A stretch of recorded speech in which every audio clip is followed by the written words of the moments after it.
اب آپ مجھے بتائیں، فرماتے ہیں غوث العظم میری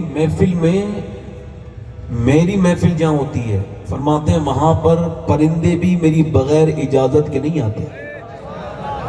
میرا امام کہتا ہے تیری چڑیاں ہیں تیرا دانہ پانی، تیرا میلہ تیری محفل ہے یا غوث۔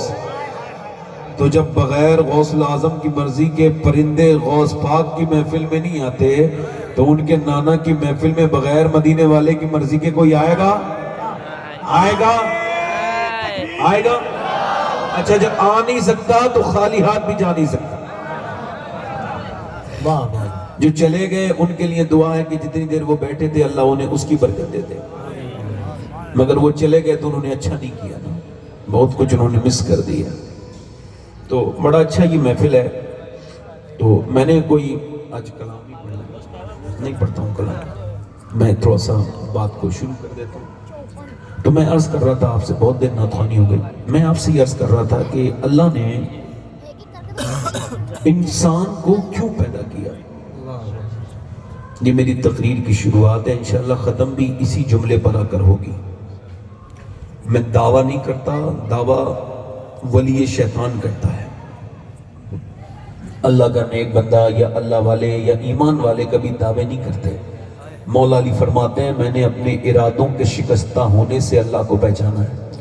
میں دعویٰ نہیں کر رہا ہوں، البتہ مجھے امید ہے اپنے رب کی ذات سے کہ اگر آپ نے میری پوری تقریر سنی تو آج کے بعد آپ کے دل کا جھکاؤ اللہ کی طرف ہو جائے گا۔ یہ کوئی دعویٰ نہیں ہے، یہ کیا ہے؟ امید۔ اللہ نے انسان کو کیوں پیدا کیا؟ تھوڑا سا ہی کو کم کر کے لائیں۔ اس نے، آپ جب اپنے گھر میں فریج رکھتے ہیں تو اس کا ایک مطلب ہے کبھی فریج سے کھانا محفوظ رہتا ہے، فریج سے جو ہے وہ پانی ٹھنڈا ہو جاتا ہے، آپ کی واشنگ مشین آپ کے کپڑوں کو ٹھیک کرتی ہے، دھوتی ہے، سکھاتی ہے، آپ کے گھر کے جو گیس کے چولہا ہے وہ روٹیاں بناتا ہے، بامقصد ہے۔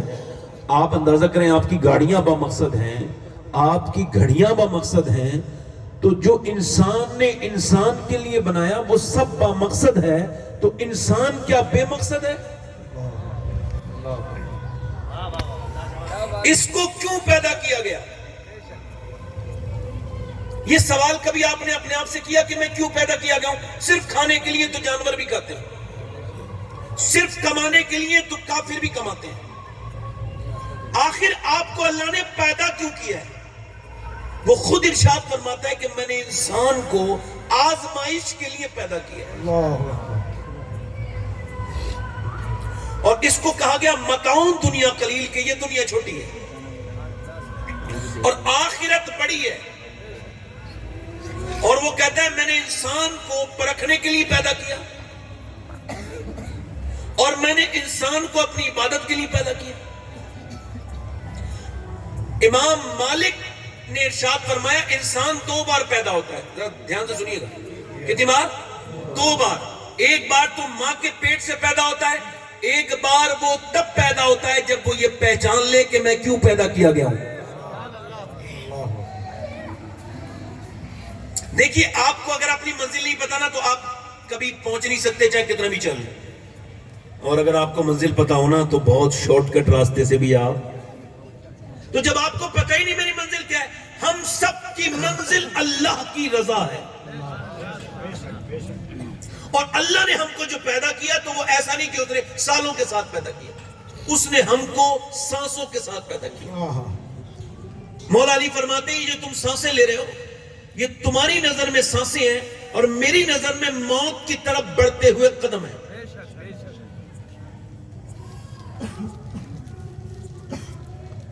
اور اللہ نے انسان کو دنیا میں آزمانے کے لیے، آزمائش کے لیے پیدا کیا۔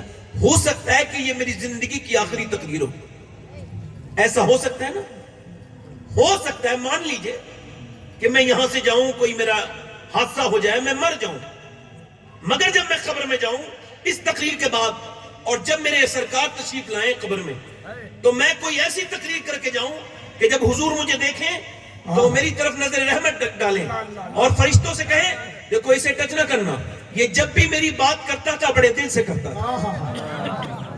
اگر یوں ہو سکتا ہے کہ یہ میری تقریر آخری ہے تو یوں بھی ہو سکتا ہے کہ آپ میں سے کسی ایک شخص کی یہ آخری تقریر ہو، اس کے بعد اس کو کبھی نصیحت اور کبھی باز کا موقع نہ ملے۔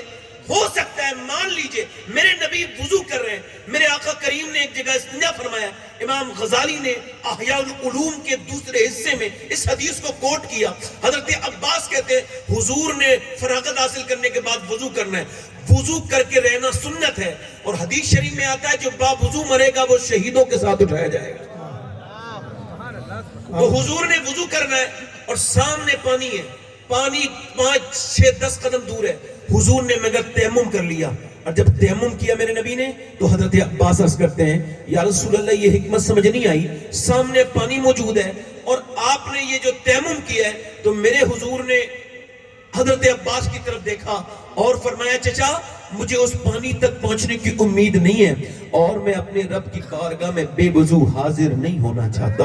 حضور کو تو یہ بھی پتا ہے کہ میں کب مروں گا اور آپ کب مریں گے، میری بہنیں کب مریں گی یا آپ کب مریں گے، مگر میرے حضور اپنے امتی کو سبق دے رہے ہیں کہ امتی تیار رہنا، اپنی آخرت کا تھیلا اپنا سفر کب سفر کا اعلان ہو جائے، آخرت کا تھیلا آخرت کا سامان کی پیکنگ کر کے رکھنا، ہو سکتا ہے کہ تیرا انتقال آج ہی ہو جائے۔ میرے دوست اپنی زندگی میں ایسا رہے، اپنے نفس سے بار بار کہا کر اور نفس میرا پیچھا چھوڑ دے، ہو سکتا ہے یہ میری آخری توبہ ہو، اس کے بعد مجھے توبہ کا موقع نہ ملے۔ روز توبہ کرتے رہا کرو، مگر لوگوں کا اب اس طرف تو ذہن بھی نہیں ہے، لوگوں کا اس طرف تو اب خیال بھی نہیں ہے، لوگ سمجھتے ہی نہیں ہیں کہ ان کو کیوں پیدا کیا گیا ہے۔ میرے آقا کریم ارشاد فرماتے ہیں، میرے نبی کریم ارشاد فرماتے ہیں کہ جنت میں جنتیوں کو کوئی حسرت نہیں ہوگی، یعنی جب جنتی جنت میں چلے جائیں گے وہ سلام قولا من رب الرحیم، اور جنت ہوگی، جنت میں بھی کوئی حسرت ہو سکتی ہے؟ نہیں، مگر میرے حضور فرماتے ہیں جنت میں جنتیوں کو بھی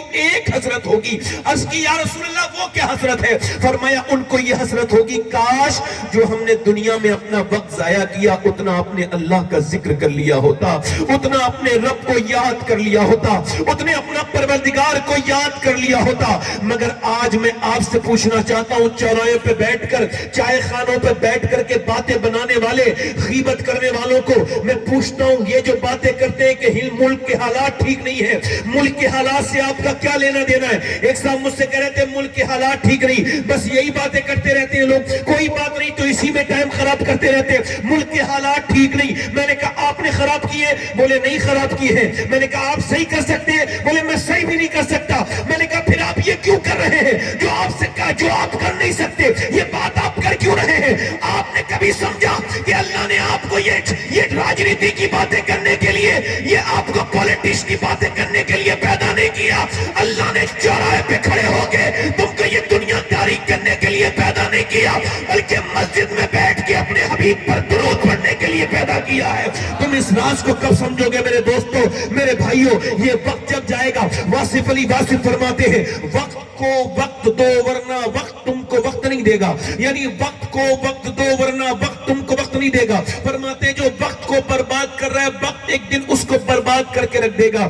یاد رکھیں یہ سانسیں پگھلتی چلی جا رہی ہیں، یہ سانسیں قریب کرتی چلی جا رہی ہیں، آپ صرف پیسے کے حال میں لگ گئے۔ اللہ قرآن نے فرماتا ہے الہاکم التکاثر حتی زرتم المقابر کلا سوف تعلمون ثم کلا سوف تعلمون۔ اللہ فرماتا ہے تمہیں غافل رکھا مال کی زیادہ طلبی نے۔ اللہ کے رسول فرماتے ہیں آدم کی اولاد کو اگر ایک جنگل بھر کے خزانہ دے دیا جائے سونے ہیرے جواہرات تو وہ پورا جنگل سیٹ کرے گا، اس کے بعد دوسرے جنگل کی کھوج میں نکل جائے گا۔ انسان وہ ہے، اللہ فرماتا ہے تمہیں غافل رکھا مال کی زیادہ طلبی نے، یہاں تک کہ تم نے قبروں کے منہ دیکھ لیے۔ پھر وہ کہتا ہے کلا سوف تعلمون، تم جان جاؤ گے، ان قریب جان جاؤ گے۔ ثم کلا سوف تعلمون، اللہ اگر سما کہے تو ڈر جانا چاہیے، اللہ سما کہہ رہا ہے، وہ کہتا ہے پھر تم جان جاؤ گے۔ یعنی یہ جو دولت تم نے کما کے رکھی ہے، تم جب بچپن میں کھیلتے تھے کھلونے سے اور جب کوئی کھلونا تم سے چھین لیتا تھا تو تم اس سے ناراض ہو جاتے تھے، مگر یاد رکھو جب تم بڑے ہوئے تو وہی کھلونا تمہارے تمہارے لیے کسی لائق نہیں رہا. جب تم مر جاؤ گے تو یہ دولت تمہارے سامنے ویسے ہی ہو جائے گی جیسے بچپن کا کھلونا کسی لائق نہیں رہا. یہ دولت تمہیں کہیں برباد نہ کر دے. او لوگوں، کہیں ایسا نہ ہو کہ موت قریب قریب آ جائے، کہیں ایسا نہ ہو کہ سانسوں کی مالا ٹوٹ جائے. اللہ کے رسول فرماتے ہیں کہ جب دن نکلتا ہے تو اعلان کرتا ہے، اے آدم کی اولاد، تجھے جو کرنا ہے وہ کر لے. میں آج آیا ہوں، آج کے بعد پھر کبھی نہیں آؤں گا. آج آیا ہوں، آج کے بعد کبھی نہیں آؤں گا. صبح ہو تو اپنے رب کے سامنے جھک جا، دوپہر ہو تو اپنے رب کے سامنے جھک جا. اور صاحبوں، کبھی سوچا آپ نے انسان جیسی خوبصورت چیز اللہ نے کیوں پیدا کی تھی؟ کیوں، کس وجہ سے پیدا کی تھی؟ صرف بیوی بچوں میں لگنے کے لیے نہیں. کیوں پیدا کی تھی؟ صرف کمانے کھانے کے لیے نہیں. اس نے، اللہ نے اس وجہ سے پیدا کی تھی کہ اللہ کی محبت اس کے بندہ اپنی دل میں رکھے اور اللہ سے محبت کرے، پیار کرے، اس کے سامنے گڑ گڑائے. مگر اب یہ وقت تو ختم ہو گئے. اپنے پڑوسی ملک میں ایک لڑکا تھا، اس نے سنگنگ کمپٹیشن کو ویریفائی کیا 16 سال کی عمر میں، اور اس کو ایک مرسیڈیز انعام میں ملی. اس کے بعد دوسری مرتبہ اس نے سنگنگ کمپٹیشن ویریفائی کیا، پھر اس کو مرسیڈیز ملی. اس نے 4-5 کاریں. اس کے بعد اس نے ورلڈ ٹور کیا، پوری دنیا میں بلایا گیا. اتنی بہترین آواز گانا گاتا تھا. یوٹیوب پہ اس کی ویڈیوز موجود ہیں. گانا کوئی نہ سننا، مگر عبرت کے لیے کوئی دیکھنا چاہے تو دیکھ لینا. میں عرض کرتا ہوں آپ سے، اس کے 2 گھر تھے، ایک شہر میں، ایک گھر دوسرے شہر میں. 19 سال کی عمر میں شادی ہوئی، نوکر چاکر تھے، اس کے پاس بلڈنگیں تھی، کاریں تھی. مگر 21 سال کی عمر میں اس کو ایک دن بیماری ہوئی، گر گیا تو اس کو پتہ لگا کہ اس کے دونوں گردے خراب ہو گئے. اب ڈائلیسس پہ آ گیا. ڈائلیسس کیا ہوتا ہے؟ ہر ہفتے آپ کے جب گردے اللہ نہ کرے کسی کے خراب ہو جائے تو پھر ڈائلیسس ہوتا ہے. کبھی گردے کے بارے میں سوچا ہے کتنی بڑی نعمت ہے یہ گردے اللہ کی. یہ جب کسی کو خبر ہوتی ہے نا تیرے گردے خراب ہو گئے تو جیتے جی مر جاتا ہے. وہ ڈائلیسس سے خون نکالا جاتا ہے، ایک ہفتے میں ایک بار مشین نکالتی ہے، پھر وہ اسی خون کو پھر واپس اندر رکھتی ہے. جا کے دلی کے ایمس میں دیکھو کتنے گردے کے مریض پڑے ہیں. دلی ایمس میں جا کر کے دیکھو کتنے لڑکے. میں جب دلی میں گیا تھا اپولو ہاسپٹل میں ابھی کچھ دنوں پہلے ایک مریض کو دیکھنے، تو وہاں میں نے پوچھا وہاں کے اسٹاف سے کہ یہاں وینٹیلیٹر پہ کتنے نوجوان لڑکے ہیں؟ کہنے لگے 26 نوجوان لڑکے ہیں. میں نے کہا کتنے دنوں سے؟ کہنے لگے کوئی 1 مہینے سے کوئی. مگر کچھ لڑکے ایسے جو 2 سال سے کوما میں ہیں. ان کے ماں باپ آتے ہیں مگر اپنے بچوں سے بات نہیں کر پاتے. اللہ اکبر. اپنے پیسے لے کے آتے، 10 کروڑ کے مالک بچے سو رہے. اللہ اکبر. گاڑیاں چلا کے گئے تھے، موٹر سائیکل پہ اسٹنٹ کر رہے تھے، گر گئے. اب ان کو ہوش تک نہیں ہے. کبھی آپ نے سوچا اللہ نے آپ کو یہ جو نعمت گردے کی دی ہے، یہ آپ کی ناک کے اندر ایک چھوٹی سی رگ ہے، یہ سونگنے کا کام کرتی ہے. بدبو اور خوشبو اسی سے آتی ہے. یہ ناک کے اندر ایک رگ ہے. کبھی آپ نے سوچا کہ یہ ناک کی رگ آپ کو دوربین پہ ڈاکٹر دیکھتا ہے، دوربین سے ENT اسپیشلسٹ تب نظر آتی ہے، اور اگر یہ بلاک ہو جائے تو نظر نہیں آتی، نہ کوئی کھول سکتا ہے. اور اس کا کام ہے سونگنا، اس کا کام ہے بدبو اور خوشبو کا احساس کرانا. پوری دنیا کی سائنس ابھی مل کے اس لائق نہیں ہوئی کہ اللہ کی بنائی ہوئی ایک چھوٹی سی رگ کے برابر دوسری رگ بنا دے. مگر انسان اس کے بارے میں غور نہیں کرتا، وہ اپنے رب سے پیار کرنے کے لیے تیار نہیں. یاد رکھنا میرے دوست، میرے بھائی، میں آپ سے عرض کر رہا ہوں، اس کے جب ڈائلیسس ہونے لگا، اس کے بھائی، اس کا ایک گھر بکا، دوسرا گھر بکا. اس کے بھائی نے رحم کھا کے اپنا گردہ دیا، ٹرانسپلانٹ ہوا، مگر انفیکشن ہوا، سکسیسفل نہیں ہو پایا. اس کا گردہ اس کے بھائی کا بھی سڑ گیا. خیر، اب وہ موت کے قریب آ گیا. کل تک وہ فون نہیں اٹھاتا تھا لوگوں کے، آج اس کا فون کوئی نہیں اٹھاتا ہے. کل تک اس کے بعد دولت کے انبار تھے، اب دونوں گھر بھی بک چکے تھے، ساری گاڑیاں بھی بک چکی تھی. وقت جب کروٹ بدلتا ہے تو بڑے بڑے راجا کو رنگ بنا دیتا ہے. وقت نے آج تک کسی کو نہیں چھوڑا. اپنی شہرت پہ غرور مت کرنا، اپنی دولت پہ غرور مت کرنا، اپنے نام پر تکبر مت کرنا. اس نے نہ فرعون کو چھوڑا، وقت نے نہ دارا کو چھوڑا، نہ سکندر کو چھوڑا، نہ نمرود کو چھوڑا، نہ یزید کو چھوڑا. نہ تمہیں چھوڑے گا وقت، نہ مجھے چھوڑے گا وقت. وقت نے بڑے بڑے سورماؤں کے ہوا نکال دی. یاد رکھنا، وقت پھر اسے چھوڑے گا جس نے حضور سے محبت کی ہے. وقت پھر اسے چھوڑے گا جس نے اللہ سے محبت کی ہے. وقت جب کب کا سب پلٹ دے کچھ نہیں پتا. خیر، لوگوں کو اس نے فون کیے مگر کوئی فون اٹھانے کے لیے تیار نہیں. کل تک اس نے سوشل میڈیا پر بھیک مانگی، بھیک بھی بہت کم لوگوں نے دی. جب موت کا وقت قریب آیا، اس خوبصورت نوجوان کا چہرہ بالکل کالا ہو گیا. کالے چہرے کے ساتھ وہ مرنے والا تھا. کسی نے کہا، کسی نے پوچھا کیوں روتا ہے؟ کہنے لگا ایک تو میری بیوی مجھے جیتے جی بہت دنوں سے بیوہ نظر آنے لگی ہے، اور دوسرا میرے بچے مجھے یتیم نظر آنے لگے ہیں. کتنے کینسر کے پیشنٹ ہیں، جا کے دیکھو. کیا یہی دنیا جس میں آپ جی رہے ہو؟ بتاؤ کوئی بیماری لگے گی تبھی توبہ کرو گے یا پہلے ہی کر لو گے؟ کیا تم نے لوگوں کو بیمار ہوتے نہیں دیکھا؟ بڑے حساب سے وقت کھیل کھیل رہا ہے، ہم میں